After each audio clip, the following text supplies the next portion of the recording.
Good morning, good afternoon, good evening. Welcome back to Code It Live. It is time for some .NET fun. I'm your host, Sam, and with me I have my good friend from last week and from a decade back now, Mr. Lance McCarthy. How are you?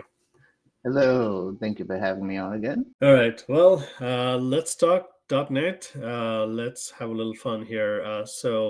Lance and me did the show last week, but we're just kind of picking up from where we left off. This is all, Lance's baby here.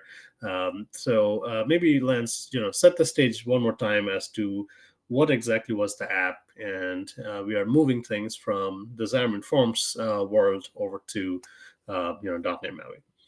I see some of our friends joining. Hey, Napam, good to see you. Good to see you. I haven't seen you in a while. Yeah. Hello. Hopefully things are good with you and usual. This is a hot topic, right, Lance? I mean, Xamarin now has an end date in sight. That's May of 2024.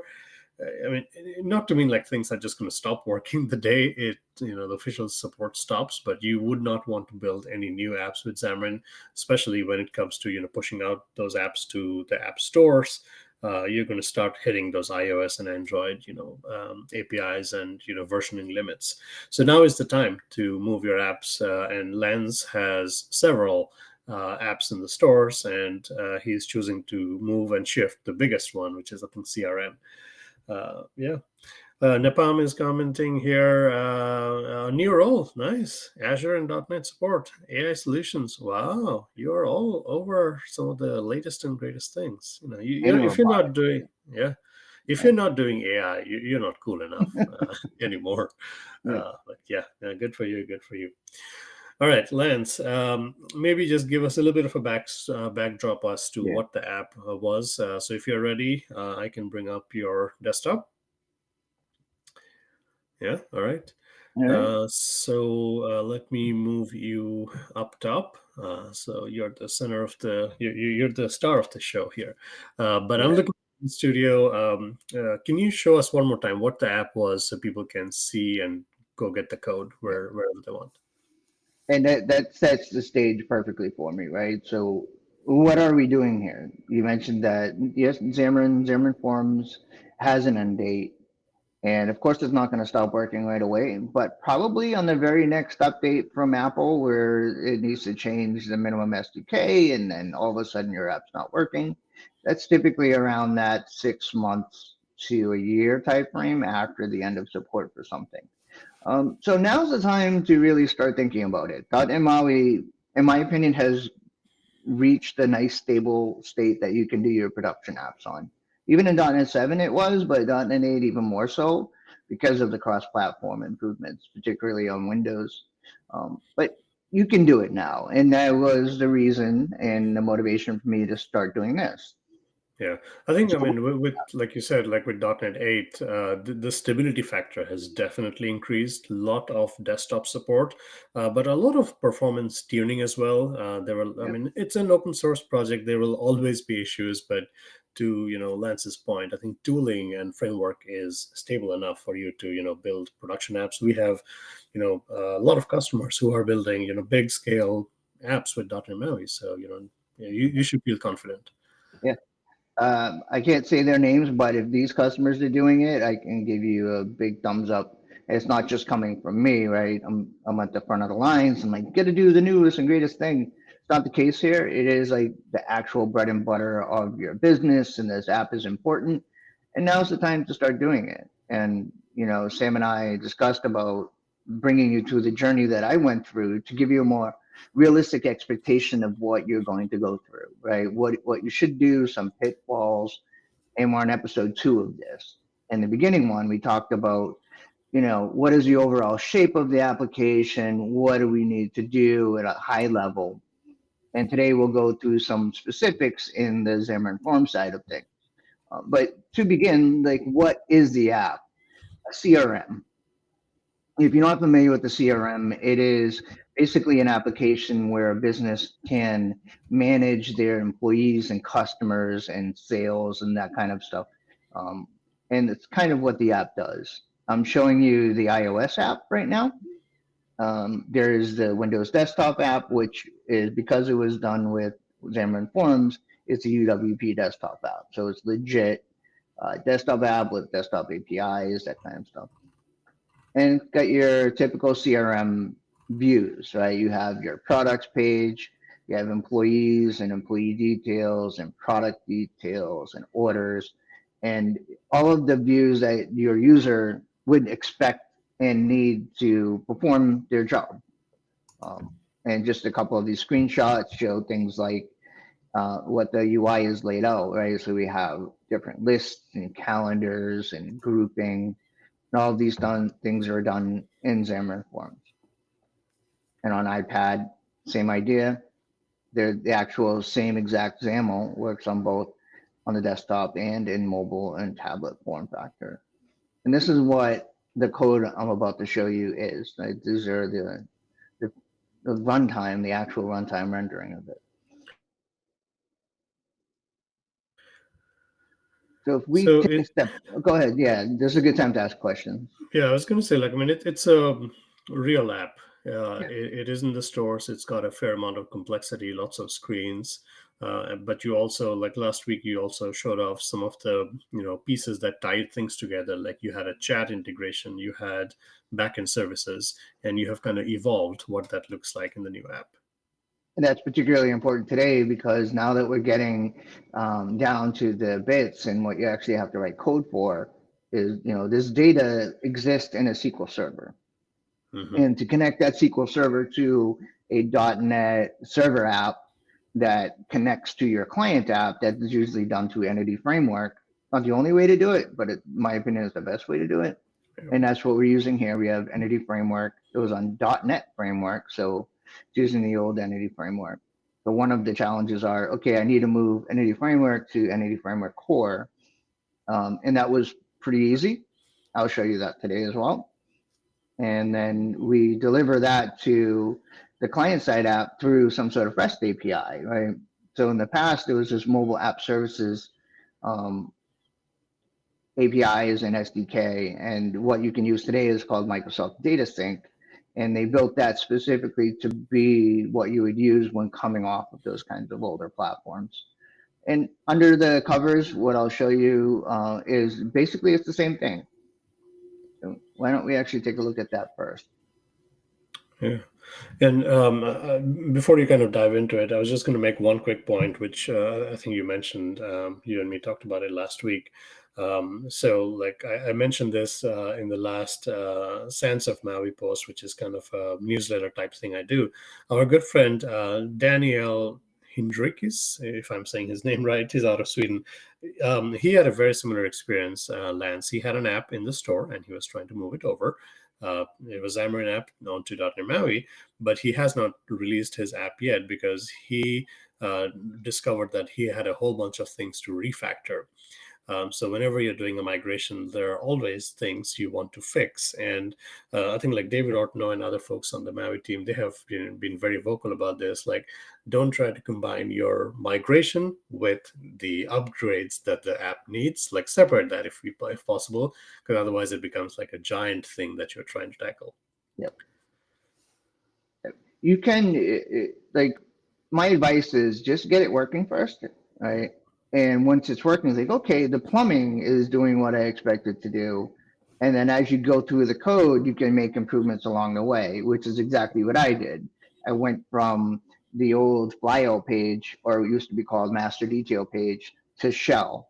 I went to the old dependency injection, which was like this extra bolted on functionality, to the new .NET 8 dependency injection, which just works as part of the framework.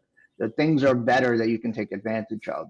You still use the older stuff for a while because they've left it in there, but this is the best opportunity to use the newer stuff when you have the opportunity in doing things like changing how you load your views or how you do navigation in the app. That can become complicated quickly. So you get it working first, and then you can slowly switch over. And that's a perfect segue to showing you the actual views in the app. So the way the Xamarin Forms app was set up is you have the flyout page, which has a little menu. If you're not familiar with flyout page, you hit the hamburger button and the little side panel comes out. That's called the flyout page or the master page. And behind it is your details page. So you select something in the menu and it loads up a main page. And then you can drill down inside that page, or you can go back to the menu and pick another top level page. And the default page here you see is employees page. Everything is done here in your typical Xamarin Forms way. And let me show you that in code because it'll make more sense if you see the file names. If I pull this out a little bit, you can see I have the root page and the root master page. These are the two like base parts of the app that everything navigates around from. And then we have all the customer pages, customer page, customer detail page, edit page. Similar setup for employees, orders, and products. Right, so everything is organized in a way that's easy to understand just looking at it. And when I first wrote the MAUI app, I did exactly the same thing because file page exists in .NET MAUI. They left it there to make it easier for you to move your code over. So you move it over and it just works as it is. But if we come But over, I mean, there's a better way of doing it now.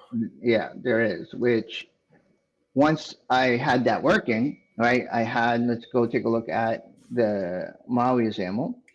You see everything is the same thing. We have customer pages, employee pages, except you'll notice that there's no more master page and no more detail page, right? No flyout page. That's because I replaced all of that complexity with the single app shell, which combines a lot of the functionality in many different types of pages. Tabbed page and navigation page, all those stuff are all available in shell. So as you can see here, I have a flyout item for employees page. What does that actually have?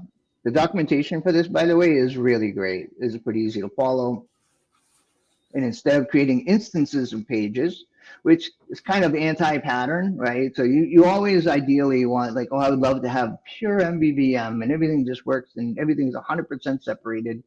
But in the real world, you find that it's like, oh, I can't do this with this details page for some reason or other. I need to pass something, and it kind of falls apart there. The beauty about .NET MAUI is you can move to a nice pure separation without a ton of extra work, which I'll show you today about using the new dependency injection system. But in short, you just have one page, right? So shell content is like basically the item template. If you're used to list views, this becomes an item template in that little flyout. And you just tell it, hey, I want you to create an instance of employees page. When the user clicks on this thing, it will go ahead and create the instance for you. I don't have to manage creating a new page and then jamming that into the navigation stack myself. And this is the beauty of using the newer system. So if we Hey, look, Lance, yep, before we move on, chat room is asking if you can bump up the fonts just a teeny bit, please. how's Yeah, that? there you go. Much better. Or is it this one? Yeah, I think that one. Yep. So the way you have things hooked up is you have a flyout item and it's pointing to a data template with a named view. And is that employee page being hooked up because you have it as a registered dependency when the Maui program starts up?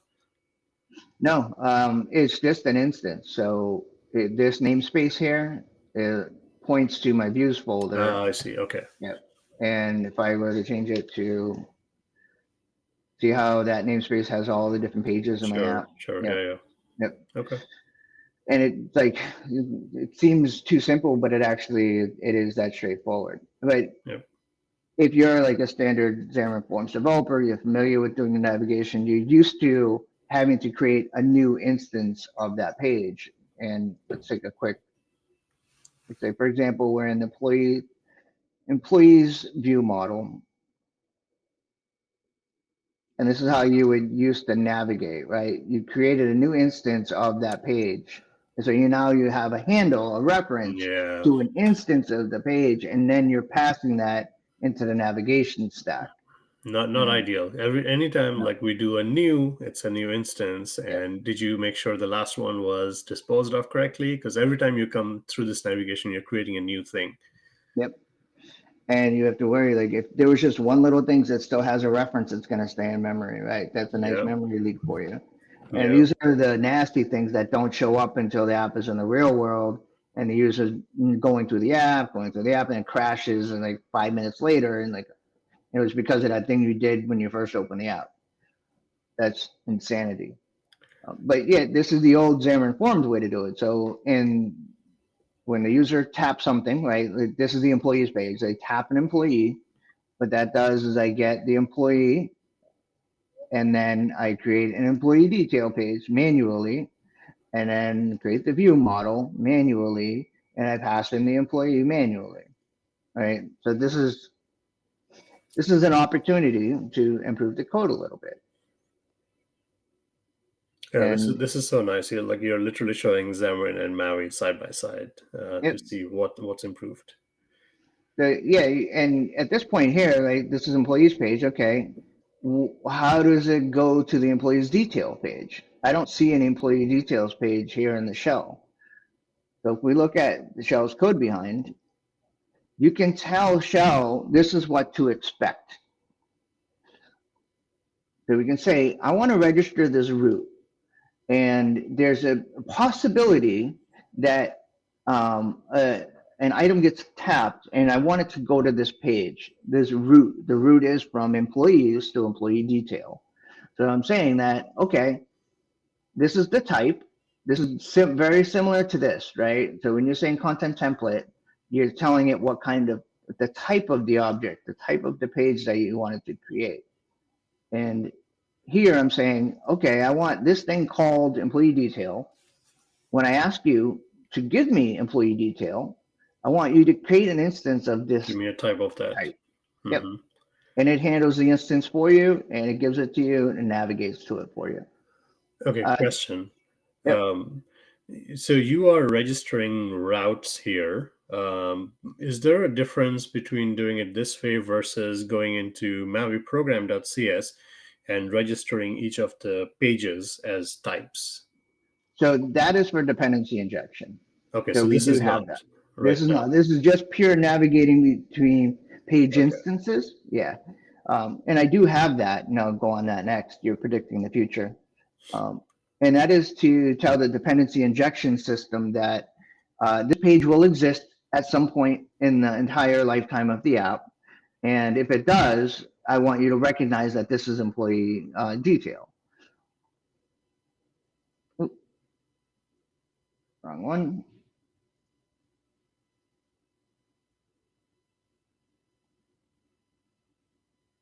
So what I've done to make this a little easier myself by creating separate methods. You don't have Sure. to do it this way. You could do it all in one block, but because there are so many pages in the app, I Yeah. make it a little cleaner. Yep. And this is what you were referencing to.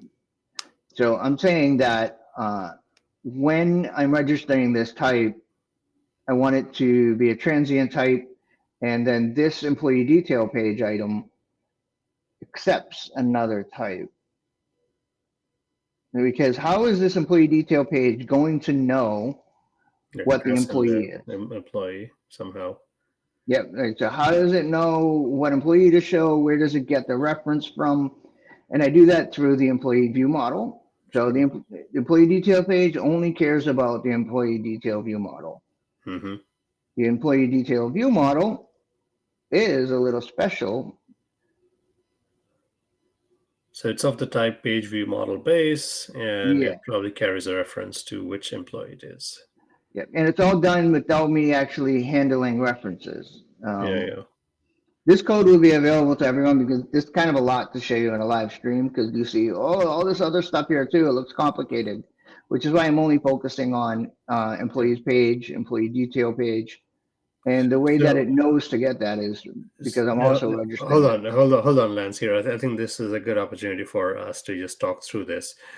So folks can see how Lance is doing, like builder.services. But does everyone know how the three different types of dependency injection and the life cycle of each of the instance of the pages work? So, Lance, correct me if I'm wrong. Singleton, for example, the shipping view model is only one instance of that object throughout the life cycle of however long the user uses the app.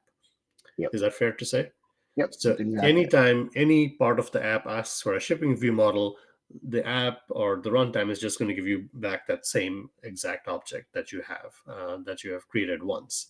Now, the opposite end of this is what's the one where it's done every time new? Is that transient? Yeah. Yeah, it is transient. Yeah. Yeah.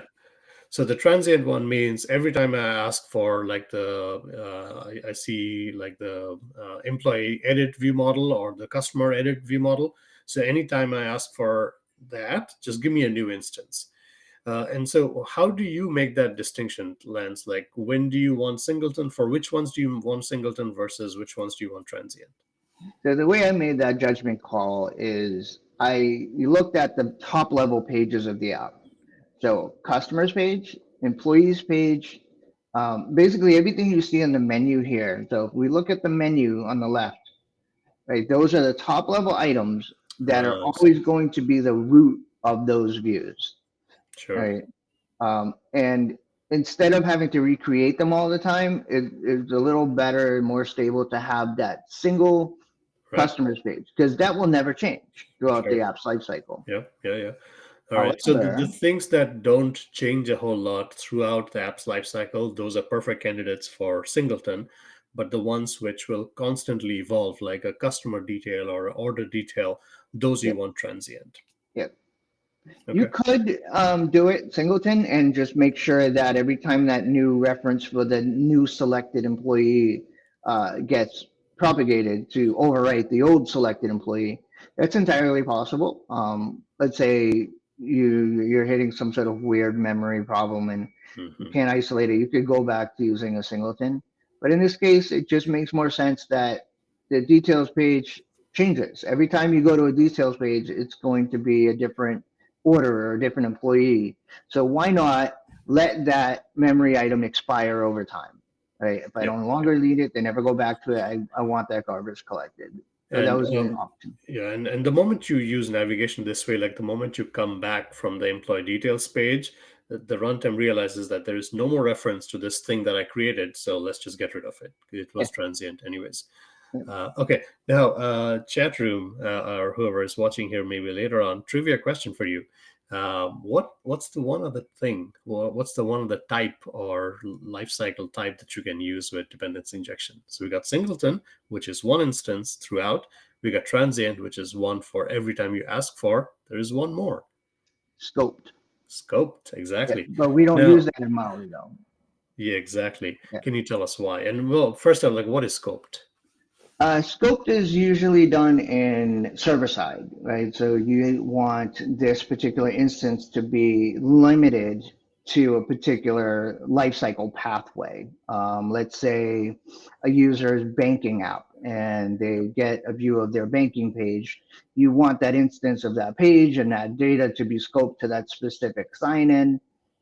That's oversimplifying, Yeah, um, yeah. but basically that's it. You want it limited in scope to the particular use case. I Yeah. think that makes sense. So in the chat room, Napam is mentioning all three, and Napam has the perfect use case. Like scoped is scoped to a particular HTTP request lifecycle or anything in particular that is for that request or for that session. That makes a lot of sense. So, I mean, to your point, Lance, I mean, you could use scoped, but it just doesn't make sense a whole lot in a client-side app. It makes a lot more sense for like server type things. Yeah. Yeah, I mean, technically you are in one scope, right? So Yep. you could Yep. do it, but I think you would have less control over uh, that pathway. But yeah, there's another one too. There's some really advanced ones. I've never actually used them myself. No, And no, I that's when you haven't want either. really fine control. Yeah. Yeah. Yeah. Okay. Great question. All right. So you got all of your services or of your dependencies listed here. So Maui Program CS is the thing that's used or hit when the app is starting up. So you want all of your dependencies registered right here. All of your fonts, anything else that your app needs as it bootstraps, you want them all listed up here. Yeah. And you have those if-else conditions, which can get a little Yeah. verbose at times. So this isn't something you would expect in most Maui apps. I've done it because I want access to a native platform for a specific reason when the app starts out. So let's use Windows as a perfect example of this. Windows and Mac, because they're both the desktop apps. Um, when you open a Maui app, it will have this default behavior of picking the center of the screen and about 50% of the screen space every time the app is instantiated. And then there is sometimes a way to remember it. But what I do here is I use Morton's. Morton has a library called WinUI extensions. And what it lets Interesting. me do is always center the window on the screen in these dimensions every time a window is created. So this is Dot Morton. Yeah. What's his name? Actual name? I'm trying to, because we just know him as Dot Morton.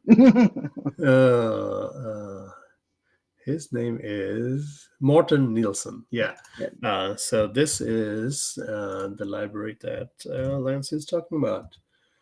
So what does this do again? Say that one more time. The library has a ton of functionalities for WinUI. And one of the avenues there is window management. You Hmm. can set a window size. You can remember the last window size. That's my Okay. favorite one for using in other apps. But yeah, when the user clicks the X button, it remembers exactly the place on the screen it was and how big it Yeah, was. it's nice for Yeah. user experience. Yeah, because Yeah. like, don't we all love to set up Windows in a certain way, and then the next time your app launches, it forgets the whole thing. Okay, Yeah. interesting.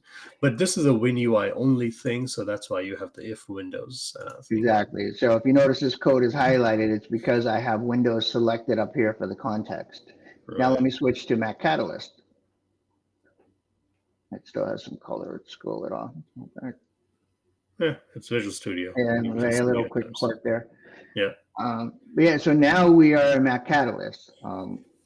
You can ignore this add iOS thing. It's just that there's not a separate lifecycle builder for that because Mac Catalyst is actually iOS. Pretty much. Yeah. It's not Mac OS. Yep.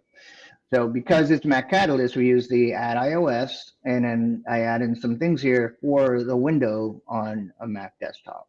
Oh, I look at basically that. set the max size and the minimum size. So, I mean, right here, folks, like you see the flexibility. So when you're building a straight up iOS app, like if you didn't have Maui, if you were just, going straight into Xcode and using Swift, you're using AppKit, which is Apple's UI stack for iOS. But then the moment you go build a native Mac desktop application, now you're in UI kit world. But here you get the flexibility of using both. So it looks like you're, jumping into your UI window scene, which is very much a UI kit thing, and you're trying to resize that window. Yep. Okay. It's not 100% perfect, Yeah. but it does give a decent user experience that I found. I played around with the values. These are things you can play with for your app's needs. Like maybe you do want to let them maximize the app, and you wouldn't do something like this. Yeah. But the window scene has a bunch of features that you can play with, and that's basically why we have these two if defs. And I don't have anything for Android and iOS on mobile because it fills the whole screen, right? I don't want to mess with the window or, um, and you can on Android. There are ways to do little windows and stuff like that. But this is perfect for the functionality of a CRM, Yeah. and that's what this lifecycle event thing is. All right, Lance, we got to take a small break here. I want to dive more, but chat room here has brought up a $1 million question here, Napalm. So we get this question a lot. I mean, .NET MAUI is the evolution of cross-platform dev. What about smartwatches? Um, it's coming. Folks have already run MAUI apps on, Watch OS or, Wear OS. It works. It's just not officially supported yet, so it's coming. But Napalm here is asking Lance about how long before people start making Maui apps for Apple Vision Pro. And that's a whole other, ball game. Like when you talk about windowing, I don't know, Lance, if you have seen some of the videos in the last couple of weeks since Vision Pro came out. People have been using it on while they're driving their Teslas. They're just walking around the streets of New York City and windowing, like and moving windows around. It's a whole other dimension. I don't even know. Yeah, I've done that. I've written many apps for HoloLens, right? yeah, Same yeah, exact thing, right? We had this back in 2015 and 2016, and my apps, my desktop apps, work like that. You float the window and you put it somewhere you want in real 3D space, and you can walk around that window. Um, and it's a similar experience. I don't know how it's going to work in terms of taking a .NET MAUI iOS package and putting it on Vision OS. yeah. Uh, I don't know. Probably a But pathway there. yeah, I mean, I actually don't know much about it at all. Like, I don't know what the runtime is, like how windowing works or how iOS works. But it's just so compared to like HoloLens, which was purely augmented reality. Vision Pro can be both. Like it can be immersive, but it can also be very much augmented. It's just funny, and it's a new avenue of interaction, but it's just people are posting videos of how you have your messages and other things docked, and then you sometimes it doesn't catch up on the motion, and you're kind of walking through your messages. So funny things like that, but definitely uh, more places we can make .NET MAUI apps run. Nothing like it. Yeah. And like you mentioned, there are two different worlds there, right?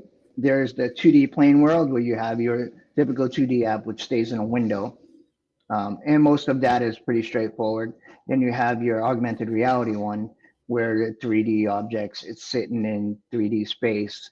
And that's a different SDK. And I'm not sure if Unity has something for that yet, but I imagine that you get to think about what works for you and your user, and you can place it in the world. Like I had an app once that was you went to the moon, like a little station around the moon, and then you could look out on Earth, and then you had a little solar system, and then you could touch the solar system to go to different Uh, parts. That was like an immersive experience. yeah. Then I took my hacked app, which detects if you had data breaches, and that is just a window in the 3D world, and it worked perfectly. Like I be at my desk, look up at the hacked app, and check for breaches. Oh, okay, and go back to do whatever you're doing. It is a very unique experience, and I'm happy to see Yeah. other people catching up on it. Right. Yeah. Yeah. So Yeah. yeah. Yeah. Early days, so we'll see what the Vision Pro marketplace and experience shapes up to be. So back on this app, Lance, I had a couple of questions. Right up front, I see that you're using certain fonts. Any issues using fonts all through the app? Um, Not really. Well, you do need to make sure that the files are there. It's a Yeah. lot easier than Xamarin Forms used to be. Um, Yeah. there were some hiccups in Xamarin Forms, but for Maui, you just define it like this. You just make sure you know the right name for the font family. That's kind of trips people up a lot too. It's not always the same as the file name. So in this particular case, I'm using some glyphs. Like this is a font family specifically for little icons. Yeah. But let's say Open Sans, that's the file name, and this is the family name. I see. Yeah. Now, all of this resides in your resources folder, which is shared Yeah. between all platforms. Oh, and this actually brings up another question that people try figuring out a lot, especially coming from Xamarin to .NET MAUI. If you already have a Xamarin app out in the store, so you have had assets for iOS, Android. Did you actually completely embrace the shared, images and splash screens and everything? Yeah, and that was only because I had shared assets already. Oh, I see. Okay, Yeah, that's it good. was branding, right? You want to make sure the branding was right, but that might not always be the case. And you are forced to do some sort of platform specific thing. In this app, we were very careful with the branding of it, that it met every platform's design guidelines, and that there wasn't a problem Oh, where, so it was the you same. know, yeah, like you have the background icon, you have the foreground icon, and that they line up correctly. That's a thing on Android.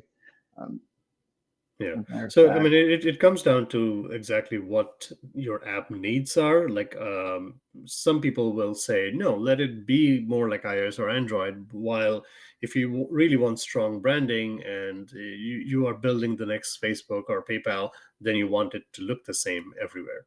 Yeah.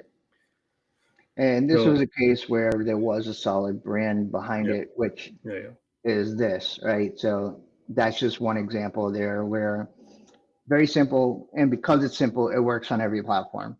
It might right, not be the case for your particular iconography. yeah. So, another question here with the, do you have a splash screen in the Maui app?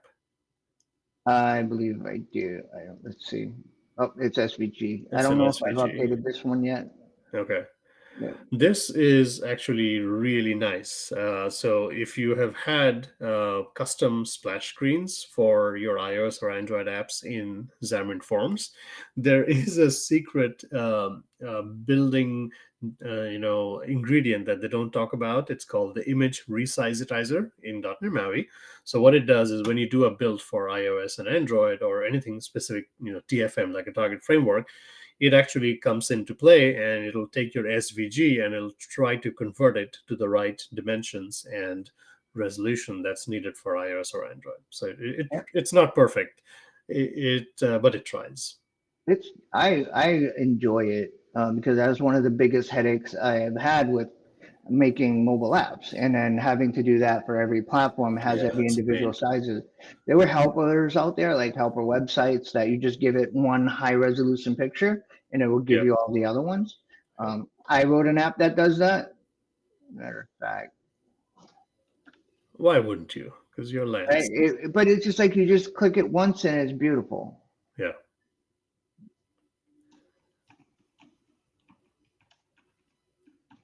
I think it's this one's coming from Reddit, who's uh, what's his real name? Jonathan Peppers, I think. Yeah. Yeah, So this was his library. That's actually part of .NET MAUI, but this is yeah. yours. Looks like. That's beautiful. A lot of the hard work that he put into these things over the years as Xamarin evolved have now become an official part of Maui. Oh, It's awesome. Yeah. yeah. But yeah, here's an example where it's just a quick, yeah. As a matter of fact, I wrote the app using Xamarin Forms to create Xamarin Forms icons. Uh, Nice. Very yeah, very meta. right? Yeah, you just tell it what kind of icons you want and it'll create it. But to your Nice. point, yeah. Oh, and that is a good tip, by the way. Like on your very first build, it might fail because it took too long to create the icons by the time that the build needed it. So you might be confused by the error that comes out. I forget exactly which error, but the golden age old trick of just try it again and it'll work the second time because the images have already been created. And Yeah, where and you'll and see that that is that over here. yeah, yeah, no, that is a good point. So, like, Lance, if you don't mind opening up the CS proj here for your Maui project one time, please. So, up on the top are your target frameworks, or maybe you have moved it to somewhere else. Yeah, I have it in a parameter, but Okay, yeah, and it then is all one. so that you want to define that when you are asking for a build, like how are you using that parameter? Because this is part of a larger project where we're building an Azure DevOps, we're changing the .NET version because we I want see. to give a .NET 7 and .NET 8. So we Sure, sure. dynamically change that. Yeah. Um, but yeah, I don't I don't have a project open that will be able No, to that's show you fine. this. Yeah. But this target framework, if you just went with straight up .NET MAUI templates, you're going to have iOS, Android, Mac OS, and then the Windows one has some conditions. To Lance's point, like when you do a build, like a flat out F5 build, it's going to try to build for every single platform, and maybe you don't need that when you are going through your dev loops. You're not building for every single platform. You're targeting one simulator. So what I would do is just turn the other ones off and then just do a build that's quicker for just that one platform. Yeah. And to the resizetizer thing, this other property group, this will be new to you when you first do it on at Maui and you look at this project file. You're like, what is this item group? This defines everything that you see in this resources folder over here. So you have the app icons and your fonts and all that kind of stuff. And in the past, you needed to be concerned about what is the build action for this. Do I need to include it in the build output? Do I not? Is it a resource? Is it an embedded resource? All of that stuff has been taken out of your hands, and now it's just part of the SDK because they know what those things need to be done anyways, and why leave it up to you. So this particular item group does that for you. There is now a MAUI icon object that the CS project will recognize. And you can set the background and the foreground file and what color. This is what Resizetizer will use to create all the icons for you. The same thing with splash screen here. And you can define things like base size and what you want it to start with. Fonts, all of the fonts are done like that. And what if you had other kinds of files you wanted included in the app? Let's say some sort of JSON file or something that's not an image that you wanted to be in the app, a PDF or an Excel or something. You can put that in this raw folder. And in this raw folder, there is a MAUI asset build that will make sure that these assets are included for your app at runtime. And it will always be in a specific folder for you to access. Very, very convenient. Mm-hmm. Yeah, no, that's nice. Nice to have that you actually are using JSON and a few other text files that are just dropped in as assets. Yep. So I think like when you right click on those things, so for some of us who are using VS Code, we don't have some of these bells and whistles. When you right click in Visual Studio on Windows and mark something as an asset, that is the line that is generating in CS, in your CS project. Yep. Yeah. Now, just as maybe as an FYI tip, if you are building this, because I have run across this a few times. So the images item group that you see, what it's trying to include is anything that you put in the images directory, right? And it's going to look through all of the images. And this is where you need to be maybe a little careful if you're targeting modern iOS, because I think iOS 16 or something, where Apple made a decision that in the image files that are included in your project, there cannot be any extra meta information. I think it's like a security thing that they didn't like. So if you are, making images in Photoshop or in Preview with some advanced like layering, there is going to be some meta information in the file itself, like not in the actual image file, but it's like how you take a picture and it kind of tags it with location and other things. Apple does not like those things at all.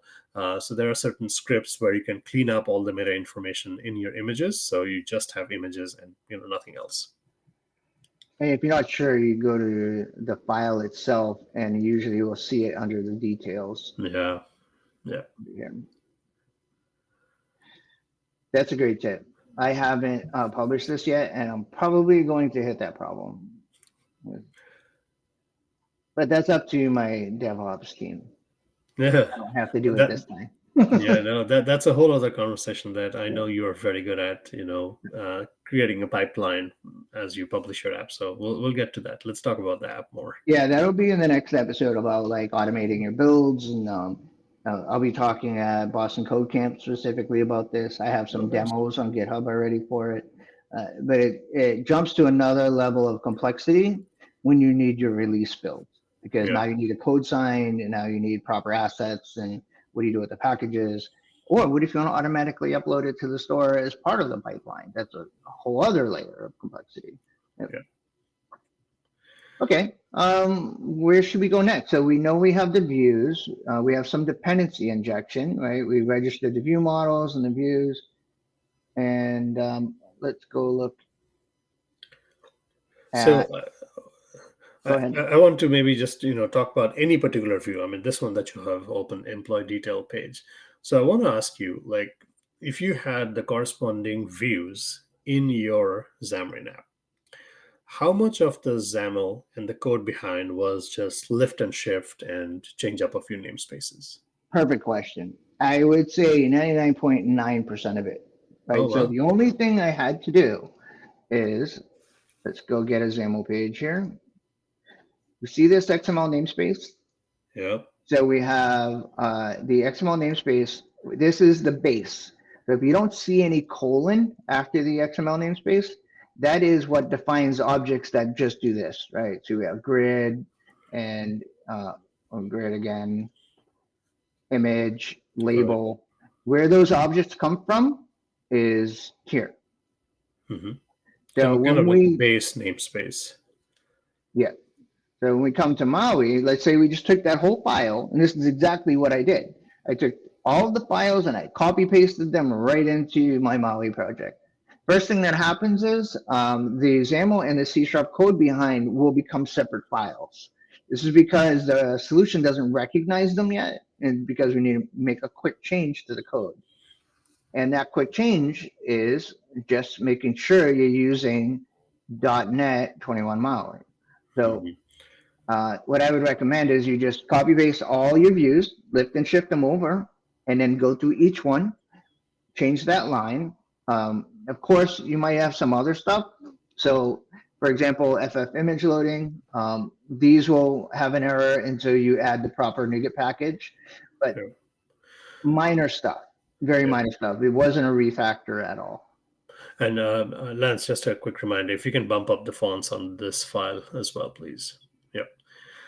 All right. So you have some namespaces that would need to change, but otherwise, like in terms of the actual views itself, have you come across anything where you had to change, like the name of a view? That's all pretty consistent, right, between Xamarin Forms and Maui? Yeah, they were very careful, and it was part of the discussion early on. Right, there was a very big thread on GitHub where they were discussing: do we use the other flavor of XAML, right? The when anyone who's done WPF or Silverlight or UWP, that flavor of XAML, where, for example, a text block is a text block, and Maui it is a label.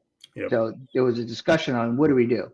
So what it eventually came down to is like it would be a lot harder for people to migrate to Maui because then you would need to refactor the views. You Right. would need Right. all brand new properties, right? Like Yep. with is with request and these kinds of things.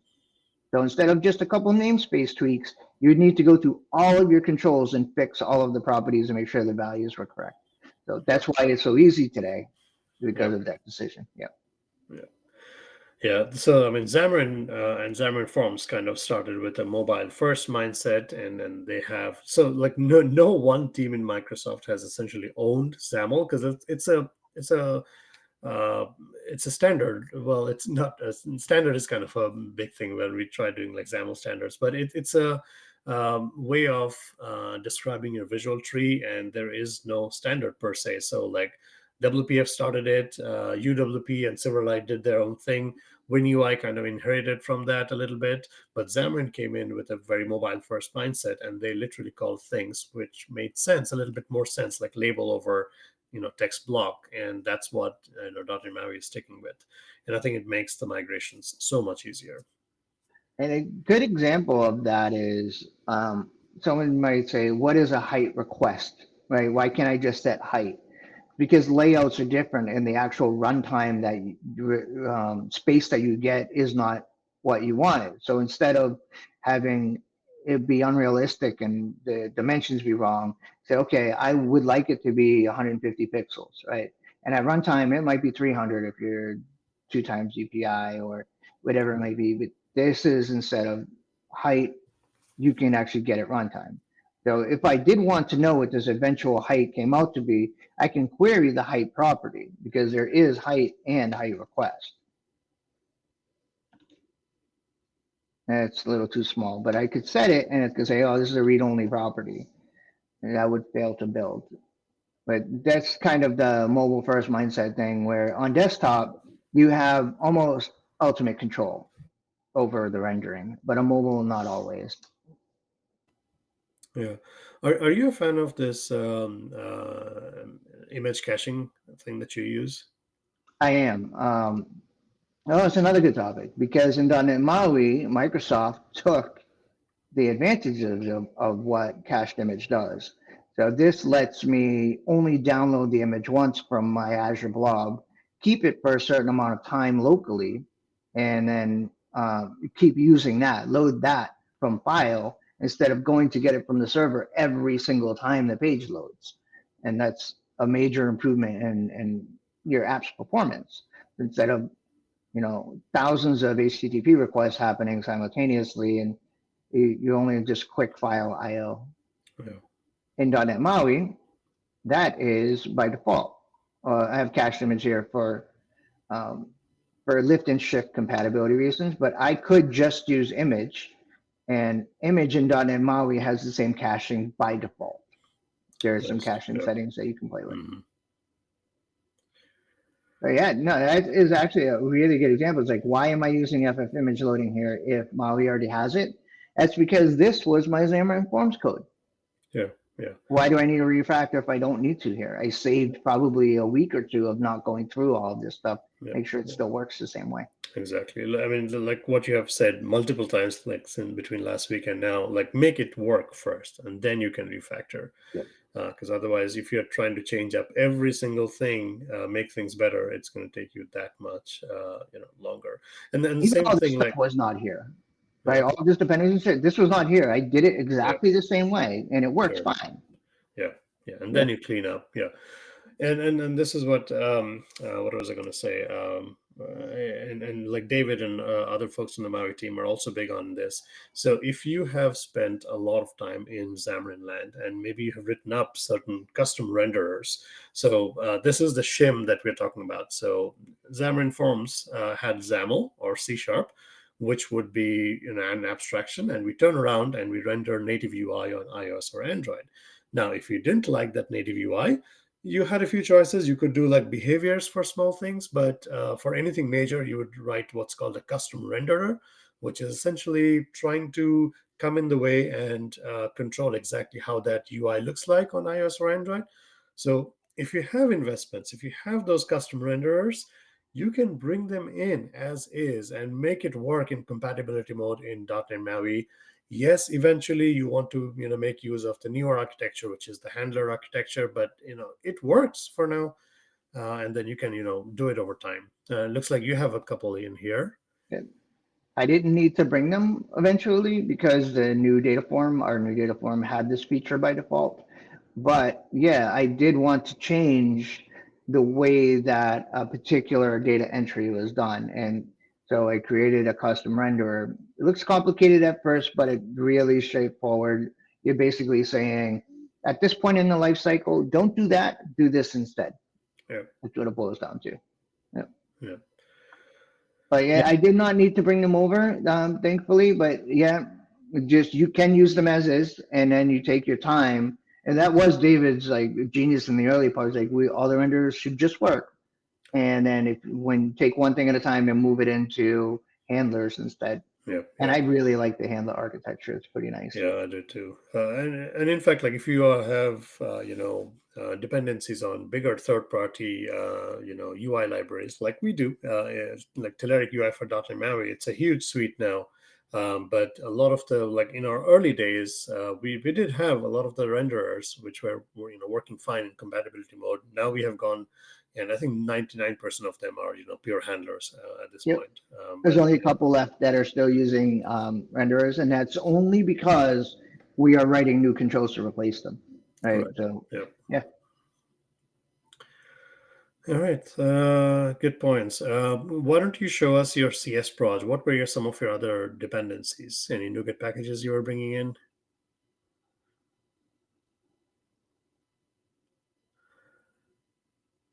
And also, are you in a position right now to run this MAUI app locally? No, because the secrets are removed. I see. Yeah. So let me get rid of some of the complexity here. It's like, what is all of this? It's because I also want to target .NET 7 to make sure it builds and all the stuff. But the production app should be in .NET 8. So you see we have these conditions. We'll get to them in a second. So we have our base group of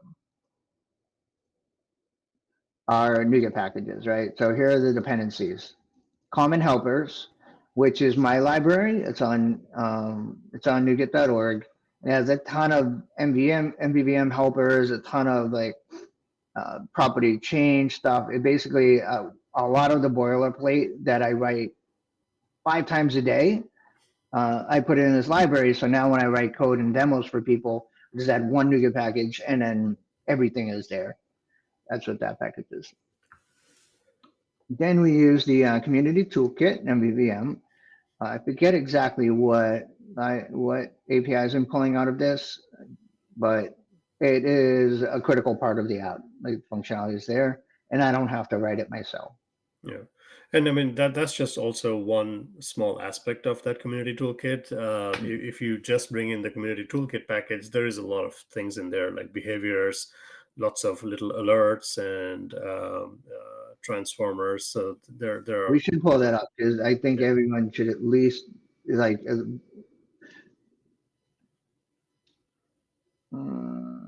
pick off MVVM. It's huge. yeah, And yeah, there's high performance and MAUI and diagnostics and common yeah. stuff. But yeah, it's fantastic. Hmm. Okay, here's a good example: observable object, async relay. So how many of you have written commands in your view model but you need to run async logic inside of them? So you do this kind of hack where you make it's not an async method, but you mark it async so that you can run async code. But behind the scenes, it's not truly async. It's spinning things off. And if you needed things to work in a certain order, it would not all the time. So instead, you have an async relay command, which will ensure the command's function is run asynchronously. Yeah. Weak reference manager. Oh, this one is huge. And this is one of the things I actually use. It allows you to call from anywhere in your app, right? Let's say you wanted to show a pop-up. This is one of the most common things I use it for. You want to show a pop-up in the app. In Xamarin Forms and MAUI, you need a reference to the view. You need a way to get a Yep. handle to the page that is being shown for you to show the pop-up, right, or the alert. If you do that from a view model and you do it directly, now you have a hard reference No, to yeah, the don't want view that. Yep. and you're breaking MVVM, right? Hmm. So what this does is it allows you to set something for the whole app to use. I think I have it set in app shell. Yes. So is this big enough? Yeah.